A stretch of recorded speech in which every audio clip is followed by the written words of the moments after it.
amigos de Venezuela Siempre, Siempre Venezuela. De esta manera iniciamos nuestra edición vespertina, como siempre llevándoles a ustedes información, comentarios, noticias, música, entrevistas, todo lo que tiene que ver con Venezuela y su migración a lo largo y ancho del mundo. Esto lo hacemos con mucho cariño, mucho respeto para todos ustedes a través de esta señal. 5 emisoras que se enlazan desde Aruba hasta el Arauca Binacional para llevarles a ustedes la mejor información, pero también están nuestras posibilidades, nuestros canales digitales que nos permiten estar en cualquier parte del mundo en este momento a través del Facebook Live y las opciones comunicacionales para vernos en diferido a través de las redes sociales. Un trabajo en equipo en donde está Vanessa Chacón en la producción, Camilo García en redes sociales y apoyo técnico, nuestro equipo de operadores, también nuestros colaboradores en Colombia, Venezuela y otras partes del mundo, todos bajo la coordinación de su servidor, Alan Peralta. Iniciamos la jornada informativa con la presencia de Carlos Uzcategui y el Miura desde La Guajira Binacional. Carlos, buenas tardes, ¿cómo estás? Buenas tardes, hablan Ernesto Peralta y dándole la bienvenida a esta hora tarde-noche a la audiencia del programa Siempre Venezuela Radio. Oye, Alan, hoy se cumplen 50 años, medio siglo de la inauguración del puente sobre el río Limón entre el municipio Mara del estado Zulia y el municipio Pai, hoy municipio Guajira Binacional. Bueno, y cuéntanos, háblanos un poquito de historia. Usted tiene más capacidad de memoria para eso. Gracias por eso. Bueno, Alan, hoy sí se cumplen 50 años de la fundación, de la creación del puente sobre el río Limón, que era el enlace que había para la frontera binacional. Eso estaba en un sector llamado, realmente todavía existe, llamado Puerto Guerrero, que es al pasar el puente sobre el río Limón del municipio Mara hacia lo que es la Guajira venezolana.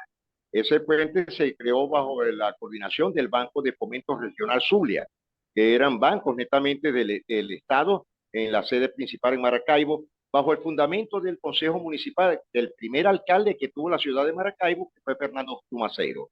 Esto fue un trabajo, Alan, pero muy interesante, ya que se pudo ampliar lo que era el transporte de La Guajira y de la frontera binacional hacia realmente a Venezuela, pues, y coordinar todo eso, ese tremendo trabajo. Fíjate que eso es un puente que ya tiene 50 años y está en perfecto estado. Y fíjate la diferencia de las obras o las poquitas obras que ha hecho el régimen de Nicolás Maduro y el de Chávez, que puentes que han sido pequeños, de 10, 15, 20 metros, hoy están en la chatarrería o ya no existen. Estas son obras de magnitud, porque fíjate que todavía funciona ese puente. Y sin un presupuesto grotesco como lo tienen ahora algunas obras que hasta el momento nadie sabe dónde están. Bueno, hay otro aniversario, pero lamentable. Hoy se cumple un nuevo aniversario de la muerte del general Baduel. 2 años, si no me equivoco, ¿verdad? Sí, Baduel fallece luego de unas complicaciones derivadas de una operación que nadie pidió, no la querían los familiares, no la quería Baduel, porque a pesar de que Baduel necesitaba ser operado, él pedía que fuera un centro médico con todas las capacidades técnicas para eso, y a él lo operaron en una carpa que montaron improvisadamente con un instrumental médico y en condiciones totalmente como si lo estuvieran operando en una clínica de guerra, en un hospital de guerra, ahí mismo al lado de las instalaciones donde lo tenían recluido. Es increíble cómo han roto esta gente todos los escaños, toda la realidad dentro de lo que es un proceso con los presos, sean políticos o sean militares. Para la gente no fue que murió por X tal, ¿no? Para la gente y todo lo que se habla en el argot es los suicidaron, que no fue igual. Bueno, lo cierto del caso es que lo grave es que después que lo operan, él presenta complicaciones y anuncia que es urgente que lo atienda y le negaron la atención médica prioritaria, le negaron la situación, o sea, prácticamente lo condenan a morir Sí, en correcto. una circunstancia de verdad Sin lamentable asepsia. según algunos libros se ha llamado esto la muerte lenta de Baduel. Ahora, Baduel estuvo 11 años preso. A Baduel se le quiere y se le odia en algunos sectores. Algunos lo odian por haber rescatado a Chávez fue el hombre que movió con su prestigio y su capacidad, movió todo para que Chávez retomara el poder después de la intentona que se hizo en esa oportunidad. Pero hay otro que dice que Baduel empezó a reconocer las graves fallas del régimen y empezó a solicitar un respeto por esa situación, un respeto a la línea democrática, y se ha convertido de ángel a odiado incluso dentro del chavismo, dentro de la cúpula chavista, por sus posiciones y por el miedo que se le tenía a Baduel. Sí, porque Baduel, tenía mando y aparte de todo, él era compadre de Hugo Chávez Frías. Aparte de eso, él, uno de los puntos claves que él marcó fue sobre el Ministerio de la Defensa y sobre el entorno militar. Él no gustaba lo que estaba pasando con el entorno militar y fue uno de los puntos, de los flancos, que lo acabó en el momento hacia la prisión. sí, esta es una circunstancia que sin duda alguna fue lo que marcó verdaderamente su salida del círculo de poder. Un hombre que pudiera disputarle el poder hasta el propio Chávez por su Ese era, ascendencia dentro del sector claro, militar. ¿no? Y ese era el miedo que tenía, porque fíjate algo, uno de los temas que él no quería, no tenía un roce de amistad, era con el teniente Diosdado Cabello. Y fíjate, ¿te acuerdas cuando Chávez lo condecoró como capitán? El primero que saltó fue él porque él decía que no tenía mérito suficiente para ese punto.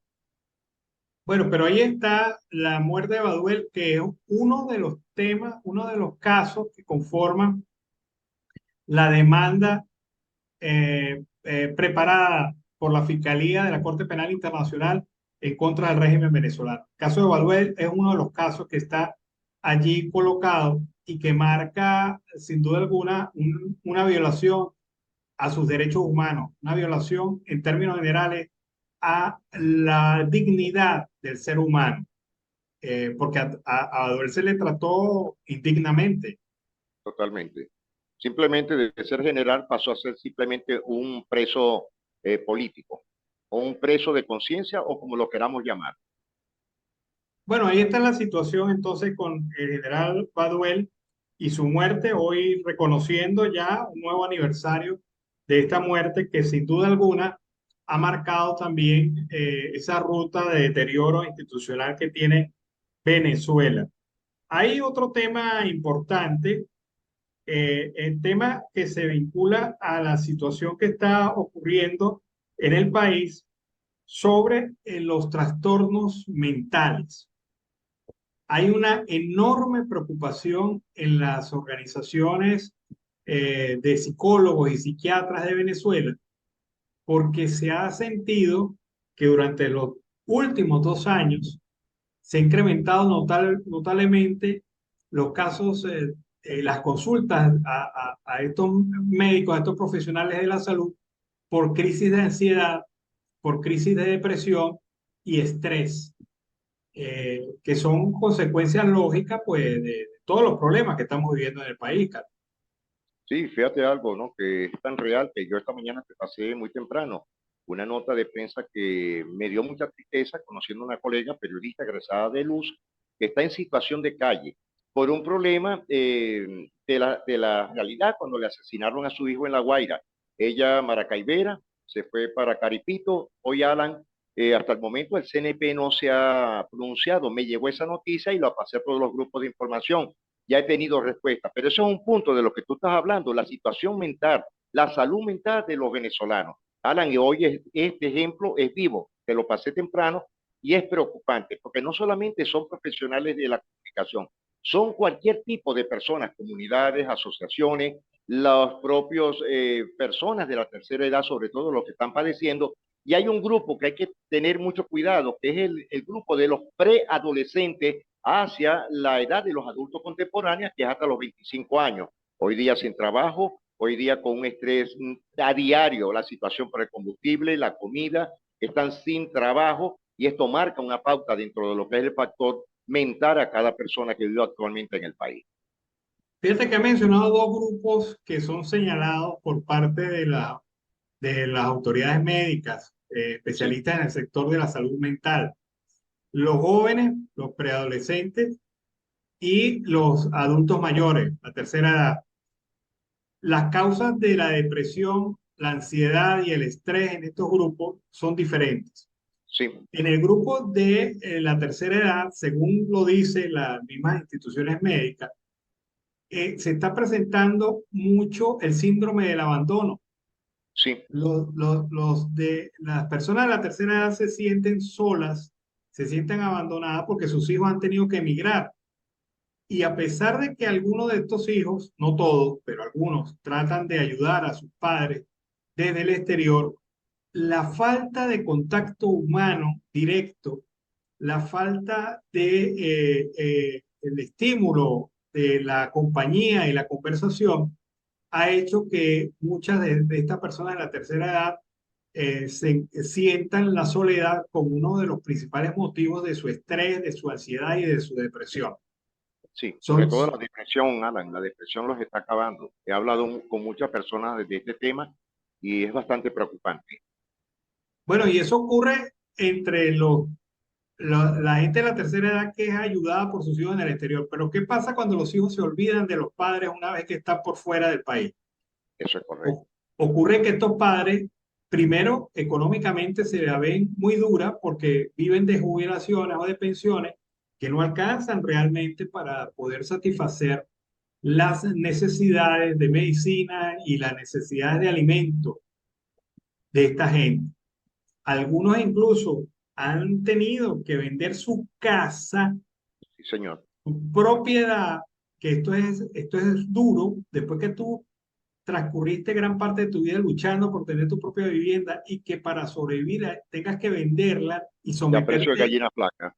claro, y someterte a una suerte de destino imprevisible, porque tú estás, si sales de tu casa propia, tienes que irte a un alquiler. O Y irte eso, arrimado con un familiar.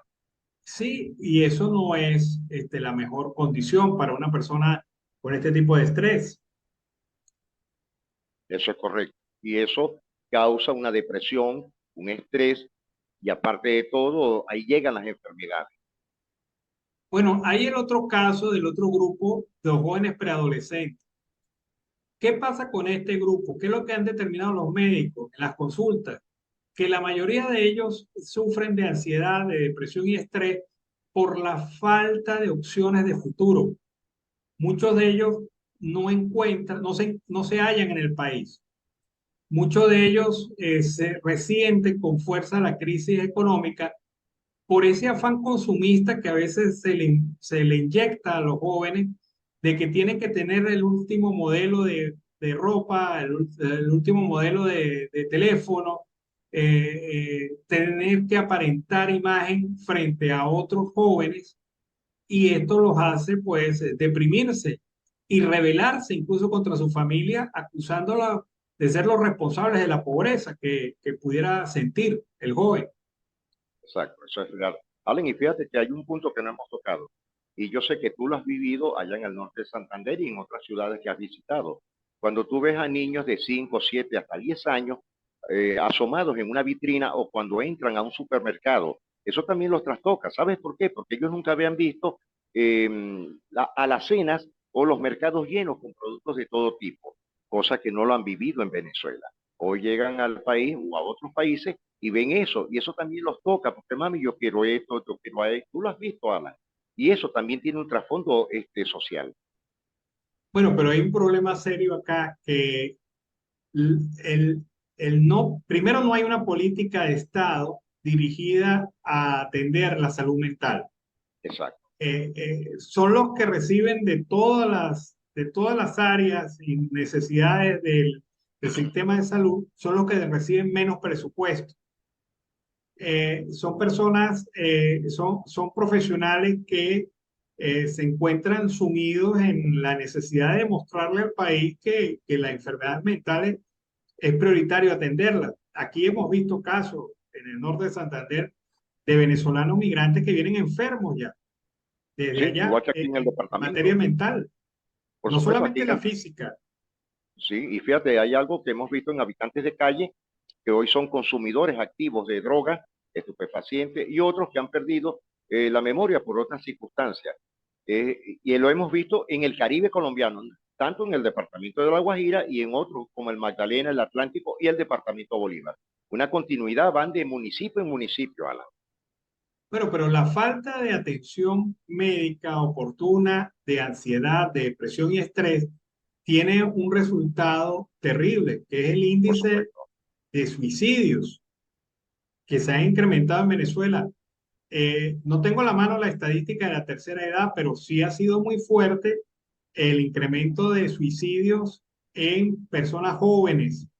Y parece que particularmente hay estados del país donde la cosa está más grave, como el estado Mérida, en donde se ha Sí, incrementado notablemente el número de suicidios. sí, Mérida y parte de lo que es el sur del lago, sobre todo en la zona campesina. No tanto en la ciudad de Maracaibo, que es como metrópoli pudiese hablar, no. Estamos hablando de las zonas campesinas y algo que me ha llamado mucho la atención, Alan, es el suicidio de entre 12, 13, 14 años en la población indígena Guayú, en el estado Zulia. Eso sí me ha llamado la preocupación muchísimo, porque se han ahorcado, se han envenenado por problemas muy pequeños. Fíjate, hasta por un teléfono, Alan, se envenenó una muchacha en Guarero, que es zona venezolana, por un teléfono. Bueno, pero es que esto que demuestra, vivimos una realidad distorsionada. Mira. Total. Un país que tenía hasta hace 23 años una calidad de vida envidiable de muchas naciones, por parte de muchas naciones, hoy está en los índices que le asemejan más a las naciones pobres de África y Haití en América Sí, Latina.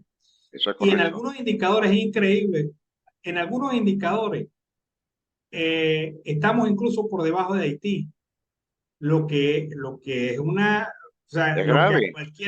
a cualquier gobierno serio y responsable le avergonzaría porque llegar a niveles inferiores a Haití teniendo la capacidad de recursos que tenemos acá, habla, pero muy mal del régimen, del gobierno.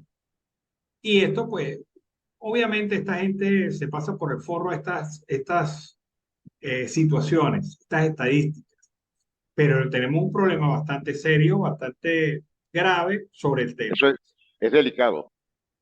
Sí, vamos a hablar de estadística. Hay otra estadística que preocupa. El 63,9% de los que han cruzado el Darién en lo que va de año son venezolanos.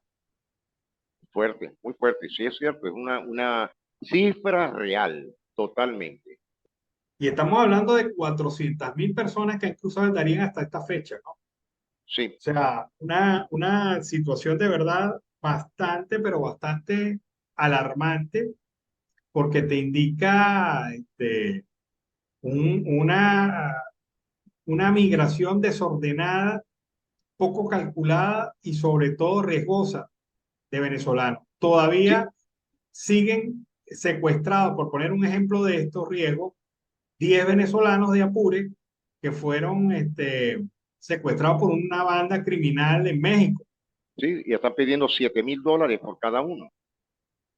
Sí, y las imágenes las imágenes son terribles, las Son que terribles. vimos. Las Fíjate que que vimos. tocaste un tema que es interesante, ¿no? Tú hablaste ahorita de un 63 y pico de personas que están saliendo, o han salido por el tapón del Darién. Alan, y fíjate que es una cifra real. ¿Sabes por qué? Porque las asociaciones como Salto Ángel de Riohacha, que están hoy en el Necoclí, en el Valle de la Burra, al igual que otras asociaciones del Huila, del Tolima, son los que están llevando unas cifras reales encuadernaditas, llevándolas conjuntamente con gente de la Cancillería colombiana. Es decir, que ellos están llevando una cuantía real de la salida de los migrantes que están saliendo por esa zona.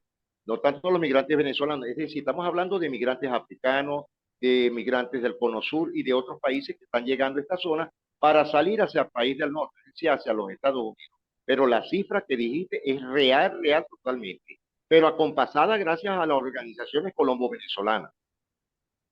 Sí, pero no hay recursos para atender a esta No hay migración. recursos, no hay recursos porque fíjate que lo que está pasando actualmente con el tema de la salud mental, todas las organizaciones tenían un sociólogo, tenían un psicólogo y un psiquiatra. Hoy día tuvieron que obligatoriamente sortar esa plataforma médica para cubrir más que todas las necesidades por primeros auxilios, medicina general, oftalmología, etcétera. Pero lo que es la salud mental, tuvieron que dejar eso abandonado. A pesar que en diferentes puntos de La Guajira hay una agrupación canadiense llamada Mastersen, que es donde están yendo algunos que otros venezolanos, pero son pocos los que llegan hacia los hospitales porque no tienen una información concreta en el tema de salud. Bueno, son circunstancias difíciles, como difíciles son las circunstancias de los maestros venezolanos que el día de ayer y antier cobraron la primera quincena del mes de octubre más el primer mes de aguinaldo. Y tú sabes que debe ser triste y lamentable agarrar y ver, consultar tu cuenta y ver que lo que te depositaron por, repito, mes de aguinaldo y primera quincena no alcanza los $20. No, no llega, O sea, no que, llega. Ahora imagínate tú a los sobrevivientes del grupo de jubilados, pensionados y sobrevivientes. No llegan ni siquiera a $11, Alan. No llegan a $11. bueno, ¿y cómo se puede hablar de unas navidades felices con estas circunstancias? Esa es la locura del emperador. No, no hay posibilidades de ser feliz en un país en donde, según los estudios, fíjate que hicieron un estudio de los ingresos salariales de los maestros de varios países de Latinoamérica. Sí. Y en ese estudio determinaron que según el promedio, lo que debería ganar un maestro venezolano en promedio es $963. Eso es lo que debería ganar un maestro venezolano, tomando en cuenta los indicadores del costo de vida, la inflación y su responsabilidad. Sí, cuando estás hablando de un maestro, es un maestro simple, un maestro licenciado, Sí. etcétera, normalista. Ahora, los que tengan una especialidad, los que tienen un magíster, un doctorado, que pueden ganar, Alan, no llegan ni siquiera a $30. Pero fíjate entre lo que gana y lo que Sí, deberían ganar, la por distancia supuesto. que hay. La distancia es abismal. Sí, es brutal. Yo me, yo me pongo en el papel de la maestra aquella que amargamente decía, ¿cómo hago yo para comprarle zapatos a mis hijos si mi sueldo no llega a los $17? Ni siquiera con $17, Alan. ¿No? Compra un maletín o un bolso escolar, ni siquiera una cuarta parte de la lista escolar. Y yo me pongo en los zapatos de esa profesora y digo, ¿con qué ánimo voy a dar clases en Venezuela? ¿Con qué Por ánimo? mucha fe, como dice la ministra. Tengan fe. No, no, ni que fuera, no sé, un altar religioso del Ministerio de Educación. Qué bárbaro. No, aquí el No, eso es problema no es de imposible. fe. Alan, ahora yo me pongo a pensar para culminar este punto, ¿no? Hoy día, lo he conversado contigo y la audiencia nos ha escuchado, pero hoy día yo me siento orgulloso de haber sido hijo de padres educadores. ¿Cómo lucharon nuestros padres, tu papá también, Alan, siendo simplemente educadores, profesores? Y con eso nos mantuvieron, nos compraron todo, compraron casa, vehículos, ropa, hasta que llegamos nosotros a la edad adulta. Y Sí. fíjate qué puede hacer hoy día un educador. Yo los recuerdo con mucho cariño. Yo hoy día digo, mi papá fue un héroe, al igual que tu papá, porque nosotros, nuestros maestros, sí fueron héroes. Nos dieron este acondicionamiento, esta educación, lo que hoy nosotros estamos en pantalla o en la radio, como queramos hacer. Tenemos discernimiento propio. Hoy día estos grupos de maestros no tienen ni siquiera con qué educar a sus propios hijos, mucho menos a un nieto. Sí, una cosa bárbara. Carlos, se nos Bárbara. acabó el tiempo.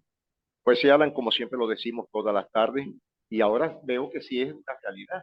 Nosotros trancando el programa, enseguida salen las noticias atardecer noche de lo que pueda ocurrir mañana en la mañana. Será y veremos y esperemos que en un momento dado estas noticias sean de buen agrado para todos. Una feliz tarde para ti, para el equipo de producción y por supuesto para la audiencia. Hasta mañana. Bueno, vámonos a la pausa comercial y musical del momento. Al regreso seguimos aquí con más de Venezuela siempre, siempre Venezuela. Bueno, seguimos aquí en Venezuela siempre, siempre Venezuela. Resulta que hay un tema que nos ha saltado de último momento. en la materia electoral de las primarias. Resulta que por coincidencia no prevista, la fecha de las elecciones primarias, 22 de octubre, coincide con la fecha de las elecciones en Argentina.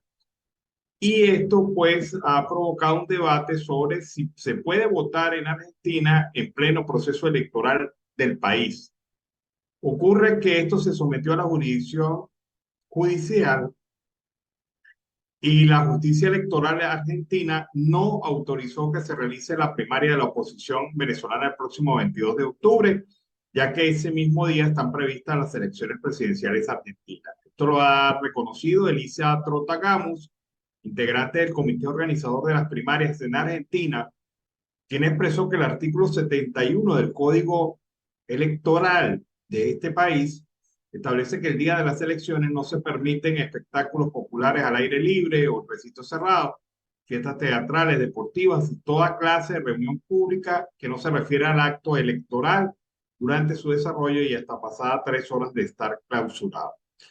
En relación a esto, se había solicitado a la juez un permiso especial, pero la juez no lo dio, por lo que 16.000 compatriotas venezolanos van a quedar sin poder ejercer su derecho al voto en Argentina, una de las diásporas más activas en materia política en el mundo.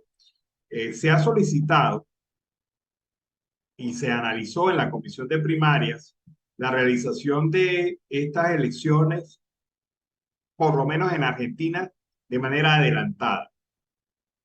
Sin embargo, hubo la oposición de Acción Democrática que se negó de plano a esta posibilidad. Y bueno, quedan por contar estos votos de los venezolanos. No sabemos, hasta este momento no se sabe qué se puede hacer con ellos, cómo pueden participar. Algunos pudiera pensar que se habilitara un sistema de correo electrónico o de votación electrónica a través de Internet, como lo hacen algunos otros países. Esa pudiese ser una opción, el voto electrónico desde Argentina y solamente para Argentina con condiciones especiales y una certificación que se haga de este proceso. Pero bueno, no hay otras ideas, otros señalamientos en particular y entonces este grupo de venezolanos hasta el día de hoy está fuera de la primaria. Hablamos de 16.000 votos de venezolanos que están en Argentina y que votaban en 2 provincias argentinas. Por otra parte, también en el tema de las primarias hay que indicarles que la Plataforma Unitaria Democrática ha dicho que está lista para la celebración de las elecciones primarias del próximo 22 de octubre, en las que elegirán un candidato que enfrente al chavismo en las presidenciales del 2024. Esto lo afirmó el secretario ejecutivo de la coalición, Omar Barbosa.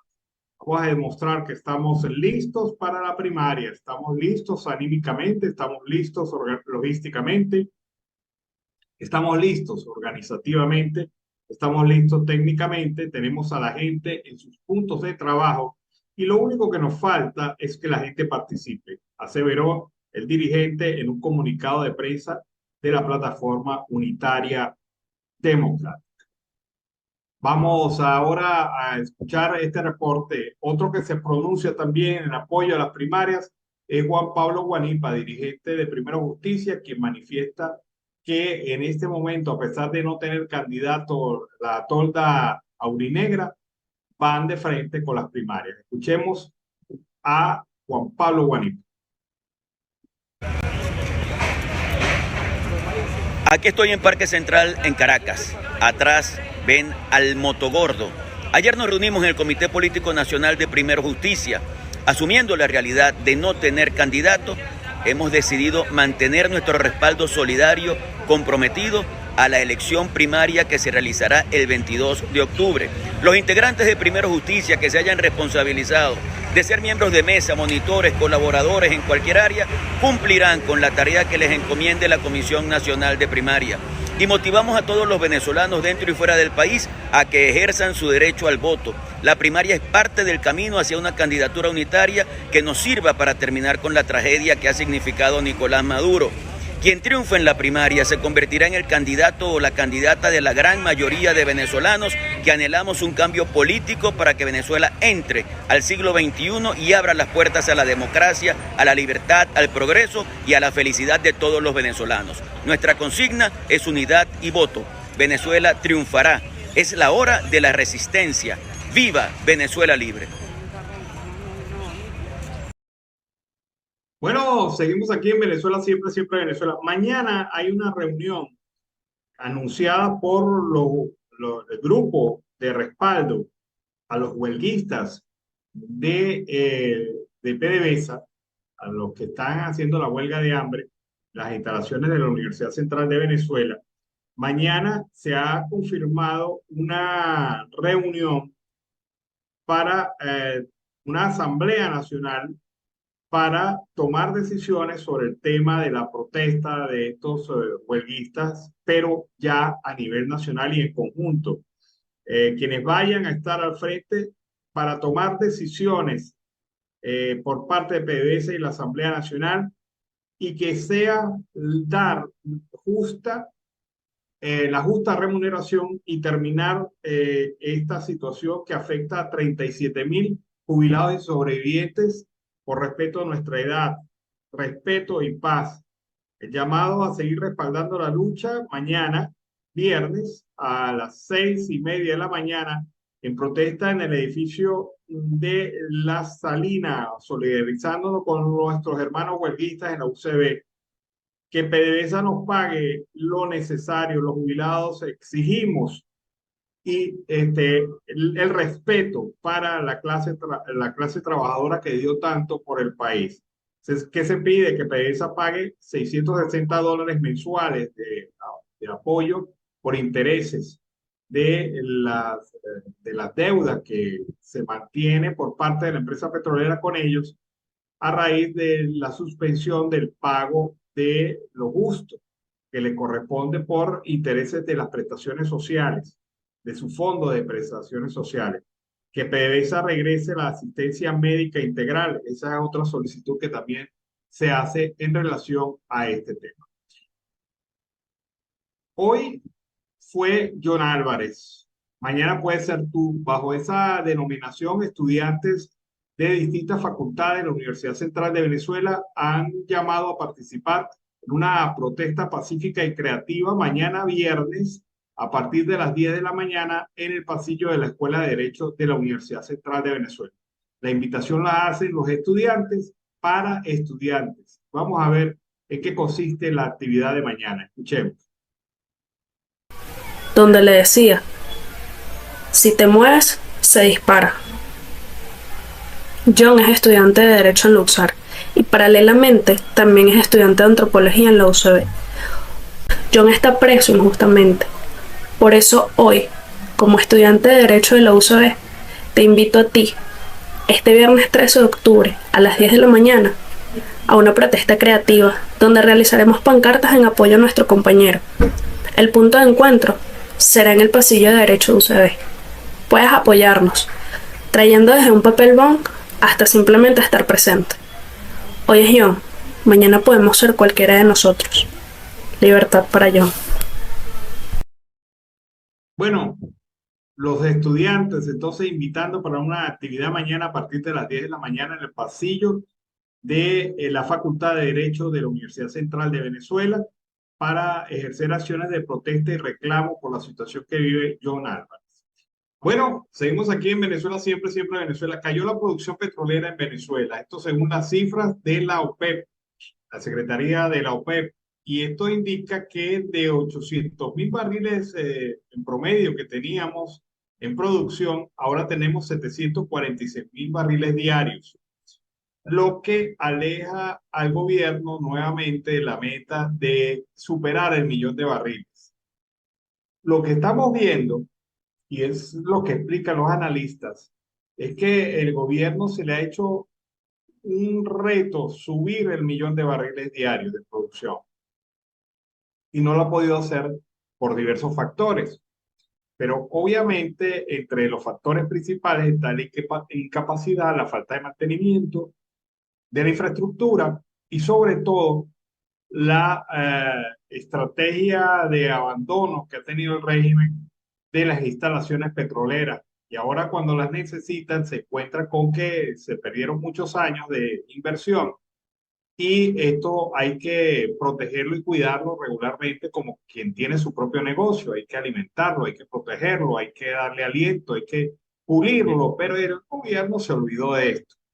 Lo cierto del caso es que la energética estadounidense Chevron, de esos 746.000 barriles diarios, aporta 120.000 barriles diarios a la producción petrolera, porque si no la cosa estaría peor. Ni siquiera el efecto Chevron ha logrado que la producción petrolera se recupere y en septiembre ha experimentado una nueva caída que la lastró por debajo de los 800.000 barriles diarios. El informe mensual de la OPEP ha dicho que la producción de Venezuela ha perdido 58.000 barriles diarios en relación al al mes anterior, el mes de agosto. Ahora, este resultado se traduce en una contracción del 7% en promedio al mes anterior, según la información que Petróleos de Venezuela le envía a la OPEP en comunicación directa. Y es que nosotros nos enteramos realmente de las cifras de producción de PDVSA gracias a los reportes de la OPEP y no a los reportes de hechos o la transparencia necesaria que debería tener la industria petrolera del país. Fuentes secundarias consultadas por la OPEP dejan ver un panorama ligeramente peor para la producción petrolera, puesto que indican que el promedio estuvo en 733.000 barriles diarios y una caída de 3,29% frente a los 758.000 barriles diarios. O sea, la OPEP dice, estamos en 763.000. Los analistas de mercado secundario dicen, no, la producción de Venezuela real es 733.000 barriles diarios. Y repito, de ese monto, ya sea uno, ya sea otro, Chevron aporta una muy buena cantidad, 120.000 barriles diarios. Así que sin Chevron estaría la cosa peor. Bueno, vamos a escuchar ahora este reporte. ¿Dónde están los reales de los jubilados de PDVSA? Es la gran pregunta que todos se hacen. Allí había un fondo de pensiones en dólares y fue esquilmado. Ahora no hay para pagarle a los ancianos y se les humilla para pagarle lo que es de ellos, que no es del gobierno. Esa plata no la reunió el gobierno, esa plata la reunieron los trabajadores cuando estaban activos y ahora cuando estaban jubilados esperaban pues disfrutar esos recursos. Pero hay un video interesante en donde se describe claramente esta situación. Vamos a ver el tema, ¿dónde están los reales de los jubilados de PDVSA?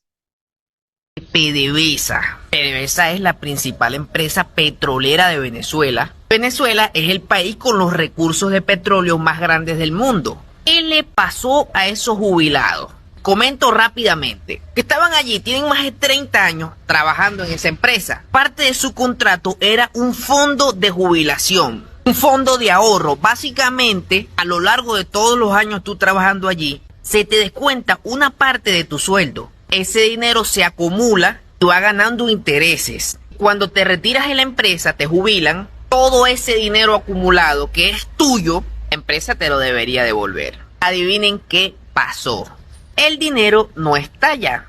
No hay dinero. Son 37.000 trabajadores o jubilados que dieron su vida por una empresa. Ellos no están reclamando el dinero de otras personas. Un dinero que se le descontó de su sueldo durante 30 años. Creíamos en la gobierno PDVSA de antes. Hoy en día estamos decepcionados.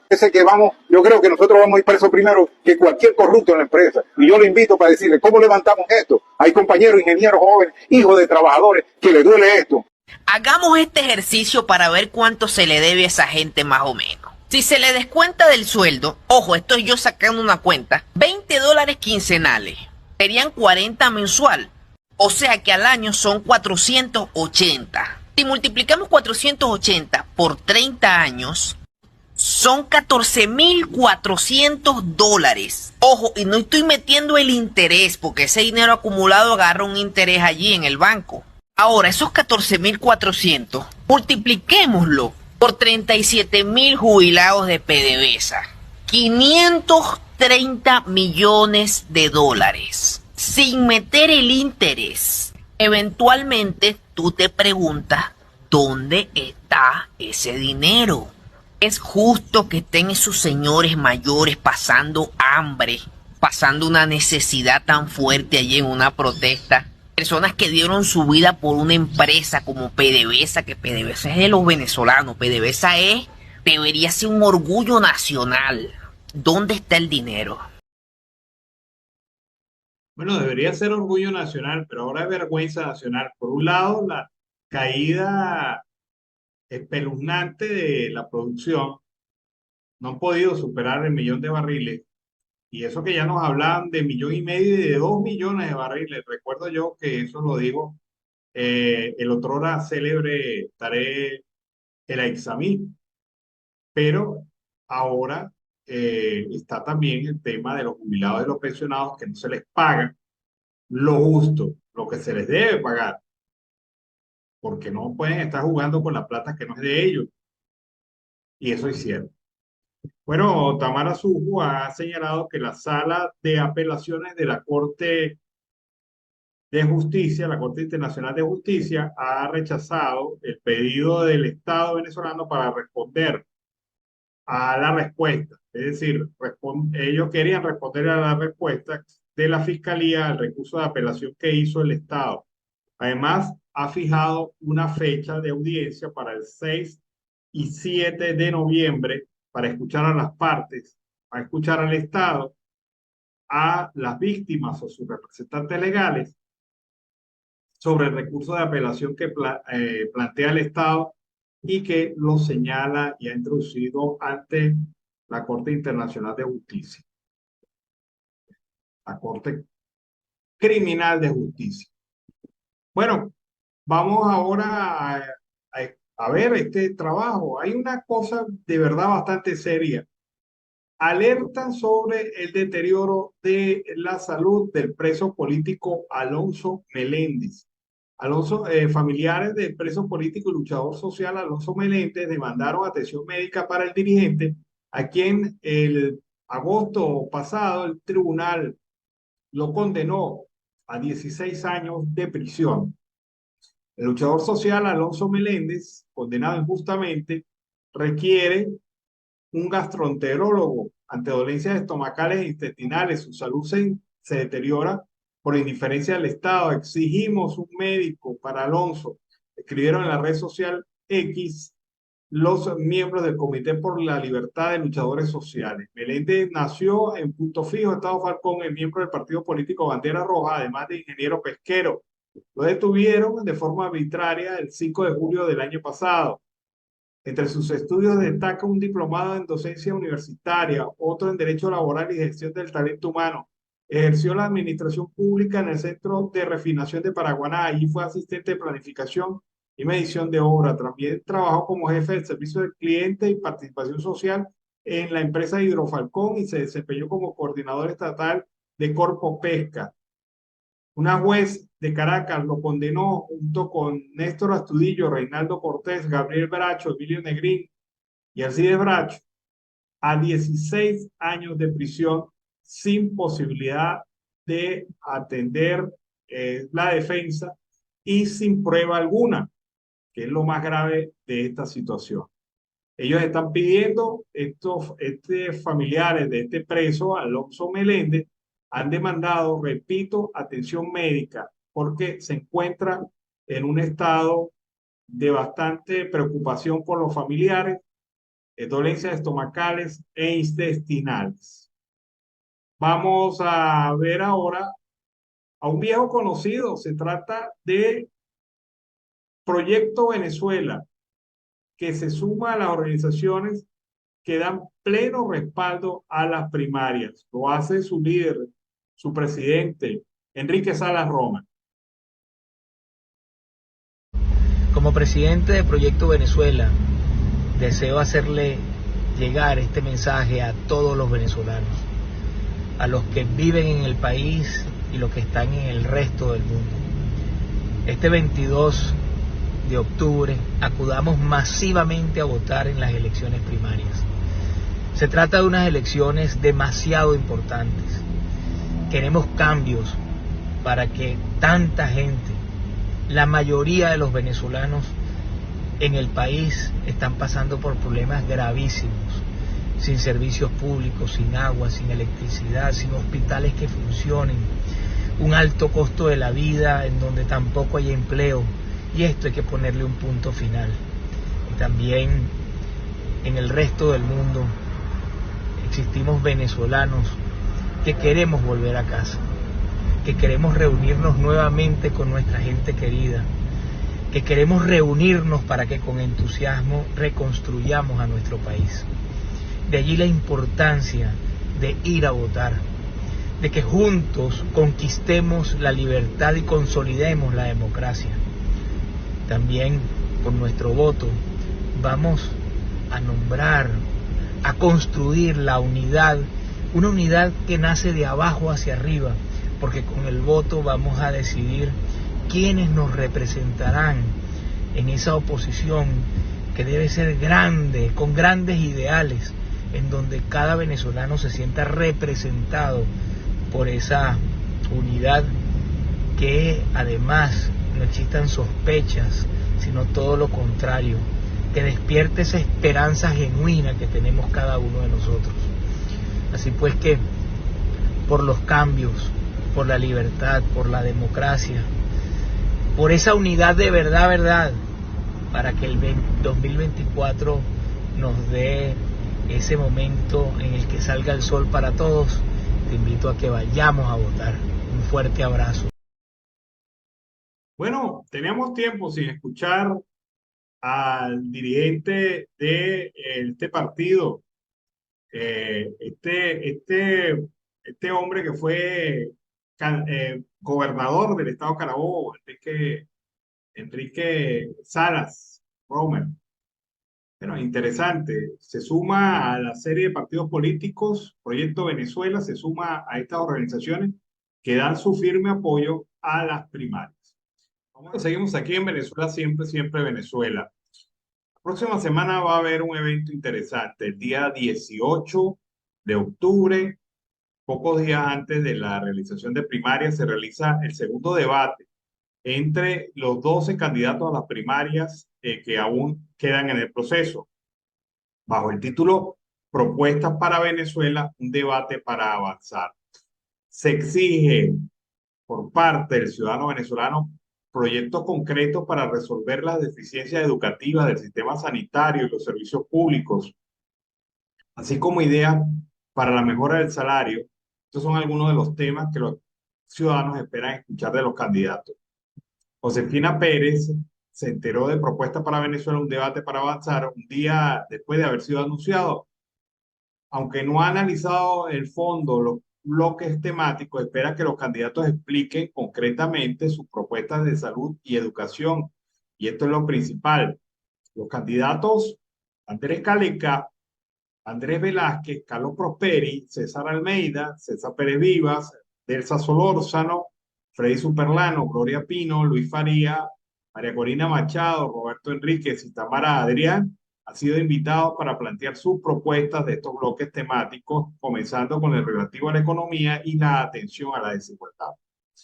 El cerco informativo ha impedido que pueda darse a conocer la oferta programática de los aspirantes a ser candidatos de la oposición en las futuras elecciones presidenciales. Y a través del debate, la audiencia no solamente tendrá la oportunidad de conocerlas, sino de contrastarlas con la del resto de los candidatos.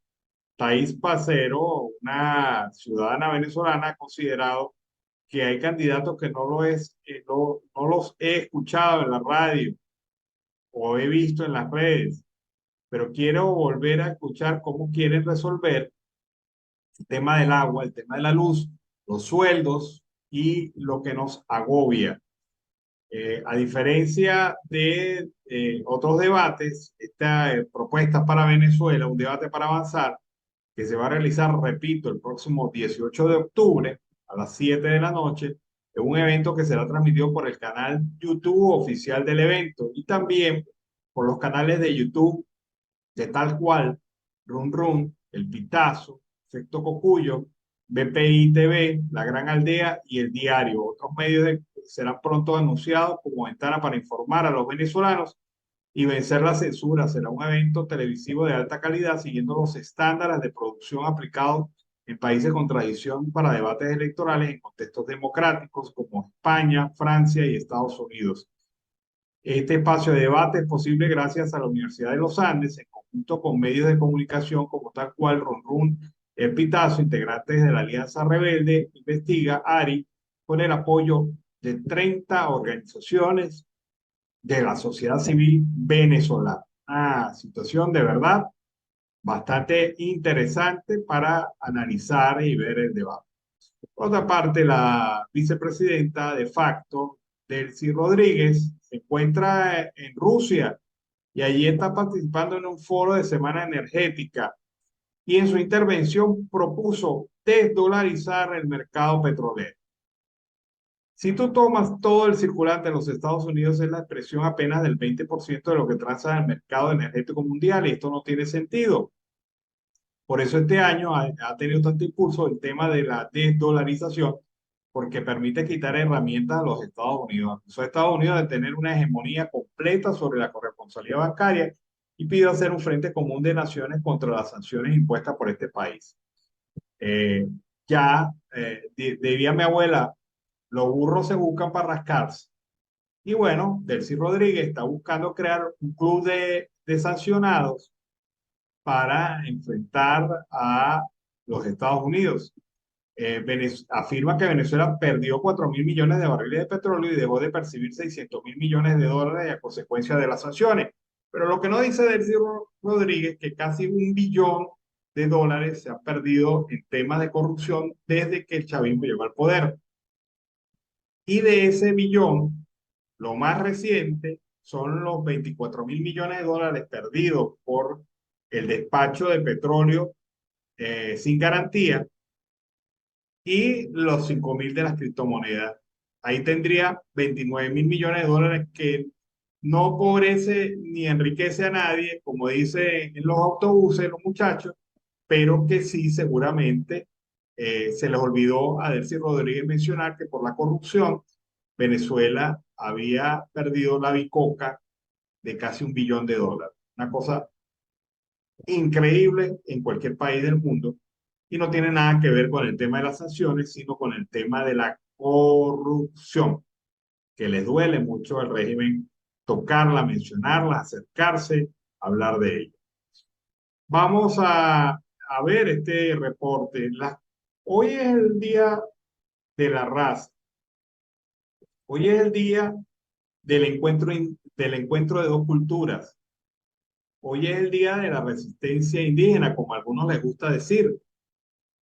Pero es evidente el impacto que ha tenido el tema del descubrimiento de América en nuestras sociedades. De esa llegada de los españoles, hemos recibido cultura, hemos recibido lenguaje, hemos recibido organización social, hemos recibido muchas cosas y ellos han recibido también muchas cosas nuestras. O sea que aquí hubo un mestizaje cultural, económico, político de alto nivel que de alguna manera se ha intentado tumbar con las leyendas negras de la colonia y también del descubrimiento. Pero bueno, son historias de historias. Pero sin embargo, a pesar de conocerse estos hechos y a pesar de tener su propia visión muy particular y sui generis sobre el tema indígena, el gobierno venezolano los ha sometido al peor momento histórico de la relación Estado-indígenas.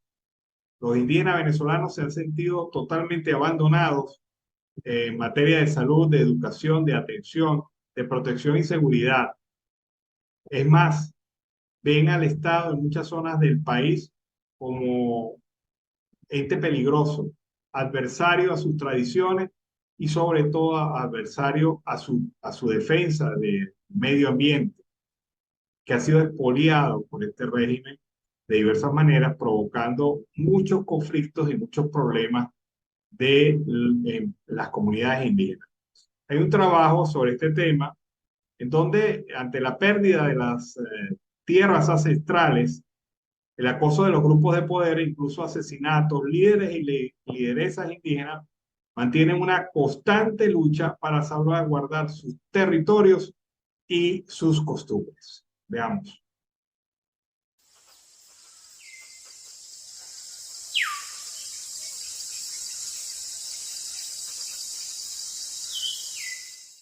Los indígenas en Venezuela son vulnerables, están sometidos a constantes violaciones de sus derechos económicos, sociales, culturales y ambientales.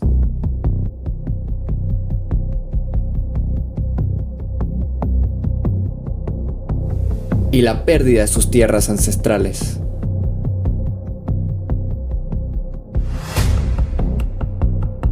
Por proteger su gente, por proteger sus tierras, por denunciar estas situaciones, líderes y defensores indígenas suelen vivir bajo acoso, peligro y amenazas.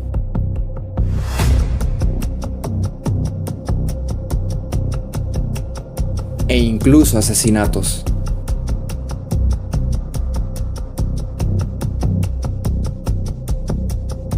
Siguiendo el ejemplo de sus mayores, líderes y lideresas indígenas mantienen una valerosa lucha por preservar su memoria, sus tierras, sus costumbres y sus lenguas.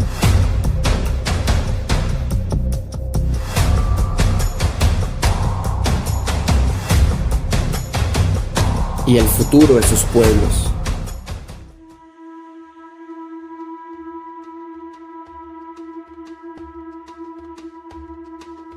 Esta es su realidad cotidiana. Y estos, los rostros de la tierra.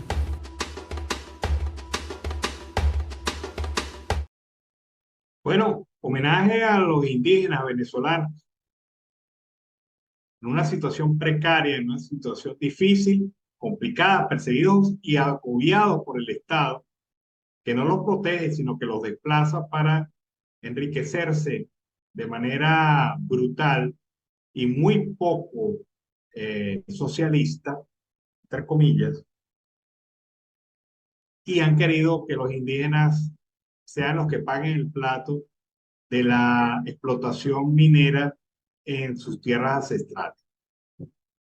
Y como se ve en el reporte, asesinatos, persecución, destrucción de la base cultural indígena y varias zonas en donde los están incluso hasta envenenando. Bueno, malas noticias para los trabajadores de la Corporación Venezolana de Guayana, que han recibido menos de $100 de pago de utilidades, y esto se debe a la falta de aumento salarial durante el 2023. La CBG anunció el inicio del pago de la primera fracción correspondiente al 25% del bono de fin de año o las utilidades.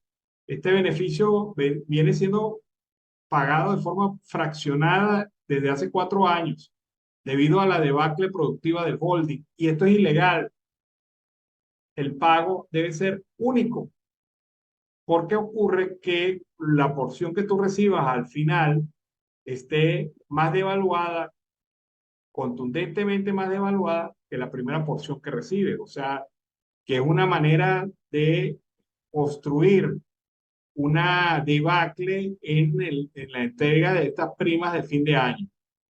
Ahora, ¿qué ocurre? Este monto, repito, no superó los $100, mientras que el año pasado la fracción alcanzó $200. Vean ustedes, están cobrando este año menos que lo del año pasado y hay una inflación mayor. En este sentido, los trabajadores de la empresa básica de Guayana denunciaron la ilegalidad de fraccionar el beneficio que se contempla debe ser pagado en la primera quincena de noviembre de forma completa según sus contrataciones colectivas. Asimismo, manifestaron que para la última fracción el monto no alcanzará los $20. Todos los trabajadores de la planta estamos descontentos con el pago de utilidades. La cosa está fea y hay mucho descontento. El comedor decidió paralizarse el día de ayer y no están sirviendo comida. Muchas áreas están de brazos caídos, reveló un trabajador de la CBG. El dirigente sindical de la CBG, Bausilum, José Basanta, manifestó que el pago que recibieron va en contra de la contratación colectiva, destacando que el pago parcial nunca ha sido contemplado en las leyes laborales. Se viene pagando de esta manera y bajo unas tablas emitidas por la UNAPRE, lejos de la contratación colectiva. Es un disparate lo que ha hecho el Ejecutivo Nacional a través del memorándum 2792. Los trabajadores de Bausilum no llegaron a $100. Suponiendo que el monto no se devaluara, estaríamos hablando de $400. Es algo pírrico. En la contratación colectiva no se habla de pago fraccionado. Las utilidades antes se pagaban la primera quincena de noviembre y era un solo pago completo. Así es que el trabajador podía hacer con sus utilidades las compras necesarias de manera anticipada y sobre todo de manera inteligente, porque se compraba antes de la temporada para que se pudiera ahorrar más.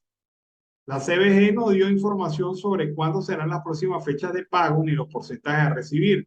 Sin embargo, los trabajadores denunciaron que durante el 2022 la última fracción se devaluó en más del 50% con relación a la primera. Es algo de lo que veníamos hablando. Por su parte, la Central Bolivariana Socialista de Trabajadores Chavista, dirigida por Pedro Perales, ofreció una rueda de prensa hoy en la que rechazó el fraccionamiento del pago y exigió que se haga un recálculo tomando en cuenta las bonificaciones entregadas a los trabajadores.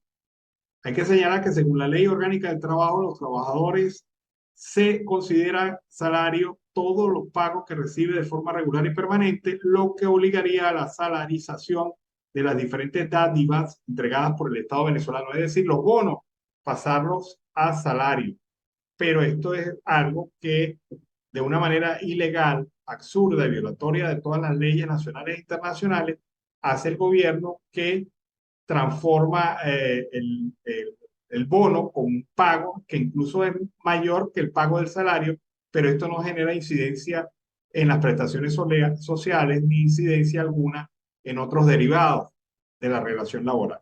Es la situación entonces que se está presentando con este tema. Hablando de tema, vamos a escuchar algo bien bonito. Este es un tema que ha presentado la Comisión Nacional de Primarias.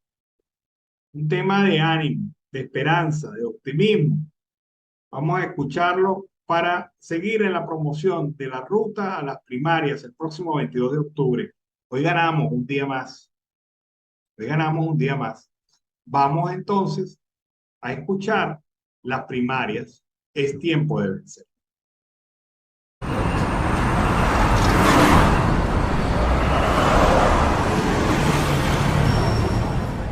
Recobramos el aliento, esto es más que un nuevo intento, es una gran oportunidad. Con tu voto de confianza comprometemos el alma a elegir en paz y en unidad. Recortando las fronteras y sin miedos a hacernos sentir, superando las barreras que nos frenen hacia el porvenir. Tiempo de confiar, de sanar heridas, de sumar a todos los que sin temor caminan. Tiempo de volver al país soñado, de vencer y edificar, pues somos libertarios. De la mano sólida unidad, cual David luchando ante Goliat, no nos detiene. Democracia en toda su expresión, dentro y fuera de nuestra nación, el triunfo viene. El triunfo viene.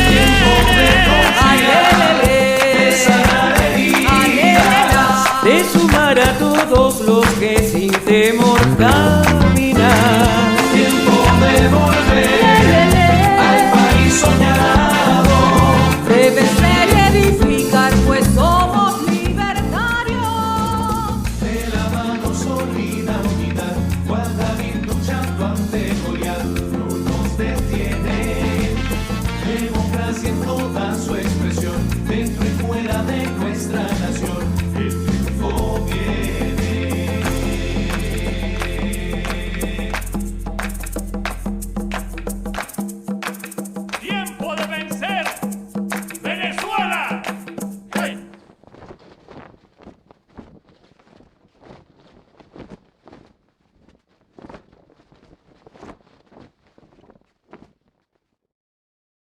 Bueno, hermoso este tema, bien bonito. Vamos a darle play a ese tema mañana también aquí en Siempre Venezuela, porque de verdad que lo merece. Además que ahí entre las cantantes está una gran amiga, Marta Rodil, estudiante de Comunicación Social de la Escuela de Periodismo de la Universidad de los Andes, donde yo estuve. Y Marta, pues, es una extraordinaria cantante y allí su voz se hizo resaltar en ese temazo. Bueno, con esto concluimos nuestra edición de vespertina de Siempre Venezuela. Como siempre lo hemos hecho con mucho cariño, con mucho respeto para todos ustedes a través de esta señal, llevándoles información, comentarios, noticias, música, entrevistas, todo lo que tiene que ver con Venezuela y su migración a lo largo y ancho del mundo. Esto lo hacemos con mucho cariño y mucho respeto para todos ustedes, un equipo que siempre está unido para llevarles a ustedes los mejores detalles de nuestra migración. Nos despedimos. Hasta mañana. Que tengan una excelente noche y pásenla bien. Siempre Venezuela es un programa que te brinda las mejores noticias, comentarios, análisis, entrevistas y música. Información sin censura en la voz de los protagonistas. Todo un equipo de producción de primer nivel. Siempre Venezuela. Lo encontrarás en las radios de tu preferencia. O si no, visítanos en nuestras plataformas digitales. Siempre Venezuela Radio. En Instagram, Facebook y Twitter. De lunes a viernes le decimos lo que en Venezuela prohíben. Porque somos Venezuela siempre, siempre Venezuela.